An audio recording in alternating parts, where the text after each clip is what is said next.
संदेश झूठ से हटके। चर्चा आज नेपाल की करते हैं। नेपाल जल रहा है, नेपाल बुरी तरह जल रहा है।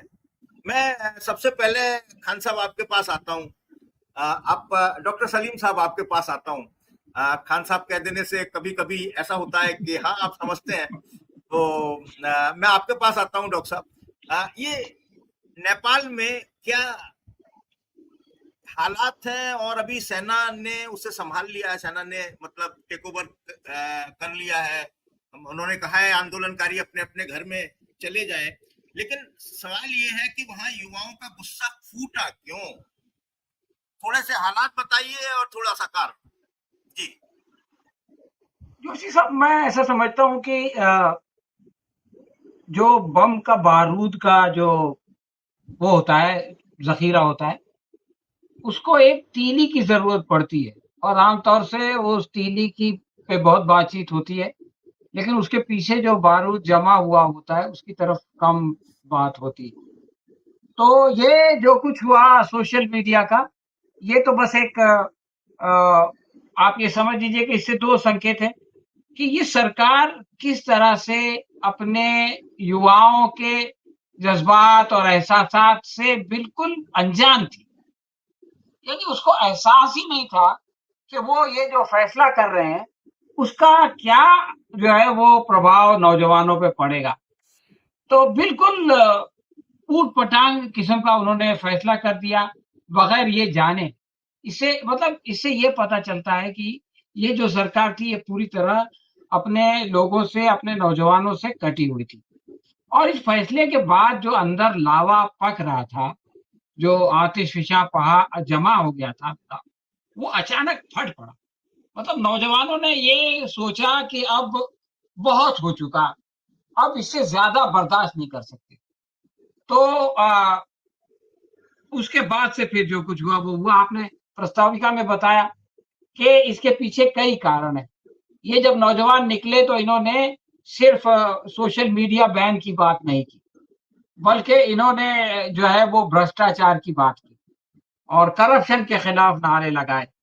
और आप जानते हैं कि पिछले 4 साल में वहां पर 3 बहुत बड़े-बड़े करप्शन के मामला सामने आ चुके हैं। हालाँकि वो भारत के मुकाबले में बहुत कम लगते हैं, जैसे 54,000 करोड़ या 13,000 करोड़ या 69,000 करोड़ जो 21, 23 और 24 में सामने आए। लेकिन आप ये सोचें कि नेपाल की आबादी जो है वो 2.5 करोड़ है और भारत जो है वो 140 करोड़ लोगों का देश है। तो इन दोनों की तुलना, यानी आप इन ये जो भ्रष्टाचार है इसको आप जो है वो 70 से मल्टीप्लाई कर दीजिए, तब आपको जो नंबर आएगा तो भारत के जो बड़े-बड़े भ्रष्टाचार है उससे कंपैरिजन हो सकेगा। एक और वजह जो वहां पे रही है वो ये है कि 5 साल में 3 प्रधानमंत्री, यानी जो सियासी अस्थिरता थी, और ये सारे प्रधानमंत्री कोई विचार की बुनियाद पर नहीं थे, बल्कि सारे के सारे जो है वो अपॉर्चुनिज्म के, हमको प्रधानमंत्री बनना है, उसके साथ जोड़-तोड़ कर लेंगे, इसको साथ में मिला देंगे, ये प्रधानमंत्री बन जाएगा, वो प्रधानमंत्री बन जाएगा। यानी अपनी सत्ता को प्राप्त करके ज़्यादा से ज़्यादा ऐश करने की जो मानसिकता है, उसने 5 साल में 3 प्रधानमंत्री जो है वो बदले। और इसको वहाँ का नौजवान देख रहा था कि ये लोग जब सत्ता में आते हैं तो किस तरह से ऐश करते हैं, इनके बच्चे किस तरह से ऐश करते हैं, किस तरह से ये बाहर घूमने जाते हैं, किस तरह से बाहर इनकी जो है वो शिक्षा होती है। और कोरोना के बाद से आप देखें कि नेपाल की जो बहुत बड़ी आमदनी है वो टूरिज्म पे है। तो कोरोना के बाद से जो टूरिज्म इंडस्ट्री को सेटबैक हुआ है, वो अभी तक संभल नहीं पाए पूरी तरह। और जिस सरकार का काम था कि वो इसको जो है वो संभालती, वो जो है वो उसने ये किया नहीं। अब वहाँ जो है वो बेरोजगारी की दर 10% से ज्यादा हो गई। हालांकि ये सब हम भारत से कंपेयर करते हैं तो बहुत कम लगता है। कहा जाता है कि 20% लोगों के पास जो है वो आधी से ज्यादा संपत्ति है, जबकि हमारे यहाँ तो 10% लोगों के पास जो है वो 90% संपत्ति है, 70% लोगों के पास 30%, ऐसा कुछ, यानी बहुत ज्यादा इससे खराब सूरत हाल अपने देश की है। और भारत और उसके अलावा वहां पर एक और रस्साकशी चल रही है। अमेरिका और चीन की दोनों जो है उसको अपनी तरफ खींचने की कोशिश कर रहे हैं। इसी तरह की सूरत हाल भारत की भी हो गई है कि कभी हम चीन की तरफ झुकते हैं, कभी हम अमेरिका की तरफ झुकते हैं। तो भाई भतीजावाद नेपोटिज्म जो है वहां के नौजवानों को उसने बहुत नाराज किया है।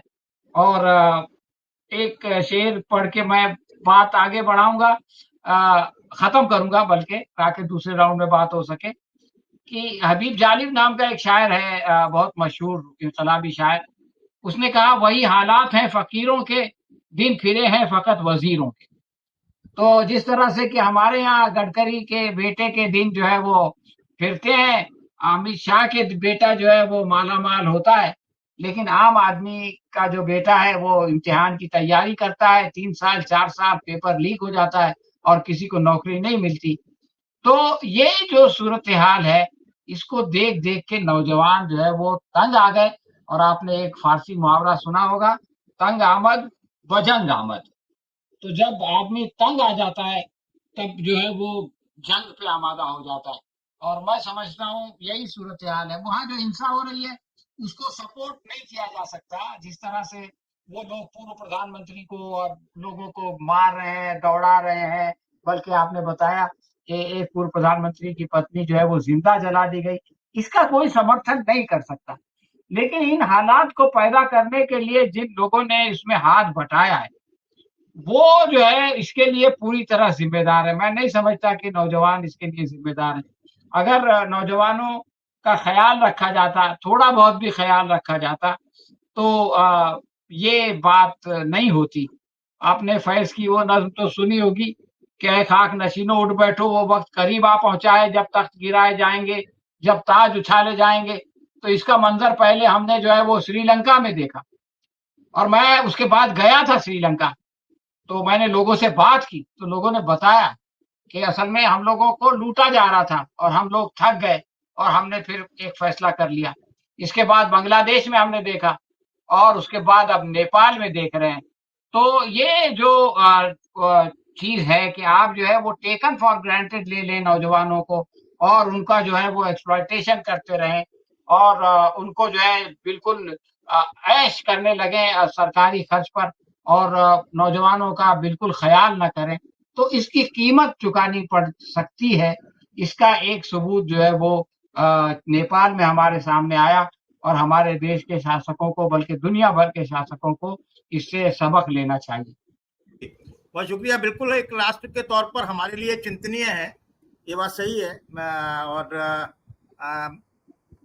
सर आप कुछ कहना चाहते हैं डॉक्टर सलीम खान जी?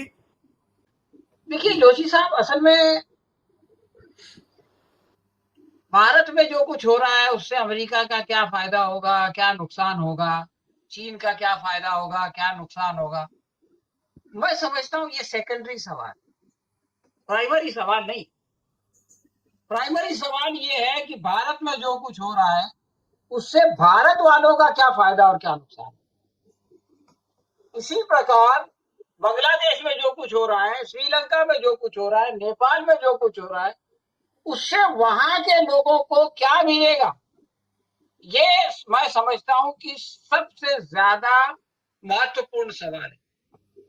और अगर उनको, वो लोग किसी मुसीबत में है, वो लोग एक बड़ी कुर्बानी देके अपने आप को उस मुसीबत से निकाल रहे हैं, तो हमको ये हिसाब किताब करने के लिए नहीं बैठना चाहिए कि हमारा क्या नुकसान होगा, हमारा क्या फायदा होगा। अगर हम ये हिसाब किताब करने के लिए बैठेंगे तो मैं समझता हूं कि ये उनके साथ संवेदना नहीं। देखिए, कोई लोग मैदान में आए, उनके सीनों पे गोलियां चली, उनके सरों में गोलियां लगी, वो कानून वापस हुआ, एक दिन के लिए बैन लगा था, वापस हुआ, इसके बावजूद वो लोग नहीं रुके। गृह मंत्री ने पहले इस्तीफा दिया। आप उनकी संवेदना देखिए। हमारे यहाँ तो लोग मरते हैं, कोई इस्तीफा नहीं देता। गुजरात में इतना बड़ा फसाद हुआ, मणिपुर में इतना बड़ा हुआ, अभी पहलगाम में हुआ, दुनिया भर को हम जो है वो इल्जाम देते हैं कि उसकी वजह से वो हम उससे बदला लेंगे, उसके घर में घुस के मारेंगे। अरे भाई, तुमने सिक्योरिटी नहीं दिया, तुम पहले इस्तीफा दो, अपनी जिम्मेदारी लो। आप देखिए नेपाल, मैं एक नेपाल के जर्नलिस्ट से बात कर रहा था, उसने कहा आप ये समझ लो कि हम लोग जो है वो कभी अंग्रेजों के गुलाम नहीं रहे, हमारे अंदर जुल्म को सहने की वो आदत नहीं है कि भाई एक बहुत लंबे अरसे हम जो है उसको सहते रहें और जो है वो ये सोचते रहें कि भाई ये होगा। हमारा जो सब्र का पैमाना है वो जल्दी लबरेज होता है। उसने कहा हम कॉमनवेल्थ के मेंबर भी नहीं है। तो आप देखिए कि इतनी ये घटना अगर भारत में होती, कई 22 लोग गोली मारने से, कोई इस्तीफा देता? गृह मंत्री इस्तीफा देता? नहीं देता। इसलिए कि हमारे यहाँ इसकी कोई कीमत ही नहीं है। और आप देखिए एक बात जोशी साहब, आप गौर कीजिए कि सोशल मीडिया बंद हो गया, मेन स्ट्रीम मीडिया चल रहा है, और वो मेन स्ट्रीम मीडिया जो है वो सारी प्रदर्शन को दिखा रहा है जो सरकार के खिलाफ हो रहे हैं। क्या आप भारत में इसकी कल्पना कर सकते हैं? मैंने जब उससे पूछा कि ये कैसे हो गया कि ये प्रदर्शन सरकार के खिलाफ हो रहा है और सरकारी टेलीविजन उसको दिखा रहा है, ये चमत्कार कैसे हो गया? तो उसने कहा कि भाई ये भारत नहीं है, हमारे यहाँ और आपके देश में बहुत बड़ा फर्क है। मैं ये बात इसलिए कह रहा हूं कि मेरे लिए भी हैरत की चीज थी। तो इसको समझना चाहिए। देखिए हिंसा अहिंसा की बात नॉर्मल सिचुएशन में सही है, जैसा अभी प्रोफेसर साहब बता रहे थे, लेकिन हबीब जालिब के 2 अशार हैं, दीप जिसके मोहल्लात ही में जले, चंद लोगों की खुशियों को लेकर चले, वो जो साए में हर मसलहत के पले, ऐसे दस्तूर को सुबह बेनूर को मैं नहीं मानता, मैं नहीं मानता। तो ये नौजवान के दिल की आवाज है कि खास वक्त तक वो ये देखता है कि इतने अच्छे अच्छे शब्द हैं, इतनी अच्छी अच्छी बातें हैं, लेकिन नतीजा क्या निकलता? इन बातों का नतीजा ये निकलता है कि आम लोगों को कुछ नहीं मिलता, 5 किलो अनाज, जिंदा रहो और वोट दो। तो आखिर कितने दिन तक आदमी जो है वो वोट देने के लिए जिंदा रहेगा? उसको एक वक्त ऐसा लगता है कि ऐसे जीने से मरना अच्छा है, मैं अपनी जान लड़ा दूंगा, लेकिन मैं आने वाले समय में अपनी जो अगली पीढ़ी है उसको इस सिचुएशन से निकालूंगा। मेरा जैसा हो गया और जो होना है हो जाए, लेकिन मेरी अगली पीढ़ी भी 5 किलो अनाज पे जिंदा रहे और जा करके जो है वो क्या लाभार्थी के तौर पे सरकार को ठप्पा लगाए। हम इसके लिए इस दुनिया में नहीं आए हैं। ये इंसान एक वक्त में जाके सोचता है जोशी जी, और यही श्रीलंका वालों ने सोचा, यही बांग्लादेश के लोगों ने सोचा। अर्थव्यवस्था की बात सही है, लेकिन जिस तरह से हसीना वाजिद इलेक्शन को मैनिपुलेट करती थी, आपको याद होगा हसीना वाजिद, वहां एक ट्रेडिशन थी कि सरकार इस्तीफा देती है और प्रेसिडेंट जो है उसकी निगरानी में इलेक्शन होता है। हसीना वाजिद ने कहा कि नहीं, इसकी जरूरत नहीं है, मैं खुद करूंगी। अपोजिशन ने कहा कि हम बाइकआउट करेंगे, बोले बहुत अच्छा बाइकआउट करो। अपने कुछ लोगों को खड़ा कर दिया और खुद लड़ी और बगैर अपोजिशन के जीत गई और बैठ गई 5 साल के लिए। लोगों ने देखा अरे इस लोकतंत्र को हम बचाएंगे कि जो अपनी मनमानी करता है, जो अपोजिशन की सुनता नहीं है, खुद ही इलेक्शन लड़ता है, खुद ही जीतता है। तो लोगों ने कहा बस हो गया, अब निकलो यहां से। तो ये सिचुएशन जो है जो लोग पैदा करते हैं, और नेपाल में भी ये जो गुस्सा दिखाई दे रहा है ना एबनॉर्मल, ये इसी का नतीजा है जोशी साहब, इसको हमको समझना चाहिए। और हमारे देश में भी जो लोग इग्नोर कर रहे हैं, इन मसाइल को कारपेट के नीचे डाल रहे हैं, अडानी अंबानी की सेवा को सब कुछ समझते हैं, उनके लिए फैज की उसी नस्म में एक शेर है। फैज कहता है, ऐ जुल्म के मातो लब खोलो, चुप रहने वालों चुप कब तक। ऐ जुल्म के मातो लब खोलो, चुप रहने वालों चुप कब तक। कुछ हश तो उनसे उठेगा, कुछ दूर तो नाले जाएंगे। तो ये जो नाले हैं जो अंदर में निकले हुए हैं, वो ऐसे निकले कि देखो पूरा उन्होंने सिस्टम की एक एक सिंबल को जलाया। ये जो आप कह रहे थे ना संसद को जलाया, संसद तो एक अलामत है, सिंबलाइज करता है। उनका यहां से जुल्म होता था, यहां से हमारे ऊपर अत्याचार होता था, यहां से हमारा जो है वो एक्सप्लॉयटेशन होता था। ये सारे जो गढ़ थे हम इनको नहीं देख सकते। अब जो अगला आएगा इसकी उम्मीद है कि वो इन सारे चीजों को देख के कुछ ना कुछ सबक पकड़ेगा। वो ये सोचेगा कि अगर मैंने भी यही किया तो मेरा भी यही अंजाम होगा। तो कभी कभार जो है वो लोगों को एक एबनॉर्मल सिचुएशन को हैंडल करना पड़ता है। ताकि जिन लोगों के दिमाग जमीन पे नहीं, आसमान में ही उड़ता है 8,000 करोड़ के जहाज में, तो उसको जमीन पे लाने के लिए कभी कभार लोगों को ये करना पड़ता है। वो एक परमानेंट फेज नहीं होता। आप देखिए श्रीलंका में भी नॉर्मल हो गया, बांग्लादेश में भी नॉर्मल हो गया, नेपाल में भी नॉर्मल हो जाएगा, लेकिन ये कि इसकी जरूरत कभी ना कभी पड़ती है। प्रिया जी, बिल्कुल आप सही कह रहे हैं। ये तख्त उछाले जाएंगे, ये तख्त गिराए जाएंगे, ताज उछाले जाएंगे।